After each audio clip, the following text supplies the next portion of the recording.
Up next is the Salwang song, which is the Lubak Alum, and it is a traditional song which the singer is accompanied by both traditional instruments and modern instruments music from the keyboard.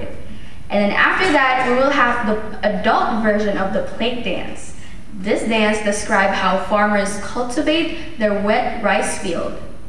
And after that, we have the instrumental panen, which is the talempong, and that talempong highlights this piece. These instruments has 3 registers which are also used in contemporary Minang music. We hope you enjoy.